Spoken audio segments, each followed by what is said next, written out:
په کندهار کې میاشت ملي پولیس وایي له 3 میاشتو راهیسې تنخواوې د نامعلوم علت له مخې ځنډېدلې چې دوی یې له ګڼو ستونزو سره لاس او ګرېوان کړي دي. سرتېري وایي د ژوند د نورو ناخوالو او ننګونو سره سره مرکزي حکومت په میاشتو معاشونه ځنډوي چې دې کار یې دندې له ستونزو سره مخ کړي. دوی د ستونزې د ژر اوارې غوښتنه کوي. په کور کې یو مټ وړنه لرو، مریضان په شفاخانه کې پراته دي. په دا 3 میاشتې مو یوه روپۍ معاش نه دی لیدلی. داسې مشکل ډېر ټینګ مشکل لرو چې مریضان هم لرو، په جوب کې یوه روپۍ نه لرو. چاته ویلی هم نشو چې چاته ووایي هېڅوک وایي دی معاش مو حواله دی، هېڅوک موږ ته پاملرنه نه کوي. موږ د کورنۍ چارو وزارت څخه دا هیله ده چې دا زموږ معاشونه پر وخت راکړي.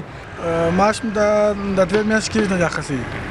د حکومت دا غوښتنه لرو چې معاشونه پر وخت راحواله کړي. عسکر ډېر مشکل دي د معاشو سره. اقتصادي مشکلات مو ډېر دي، یخ هم دی، بیا په وخت په یخ کې چې معاشونه نه وي عسکر ډېر دغه په مشکل کې. د کندهار د امنیه قومندانۍ چارواکي په دې اړه له خبرو کولو څخه ډډه کوي، خو د کندهار د والي مرستیال عبدالحنان منیب وایي چې له مرکزي ادارې سره ستونزه شریکه کړې او امکان لري چې تر راتلونکې اونۍ پورې پولیسو ته تنخواوې ورکول شي. دغه ستونزه موږ د امنیه قومندانۍ له طریقه وزارت داخلي مقام سره شریکه کړې ده. نو روزمره یې تعقیبوو، وعده راکړه سوې ده چې دغه ستونزه به په راروانه هفته کې حل شي. کندهار ته به د پولیسو د معاشاتو بودیجه او تخصیص انتقال شي او په راروانه هفته کې به ورته اجرا شي.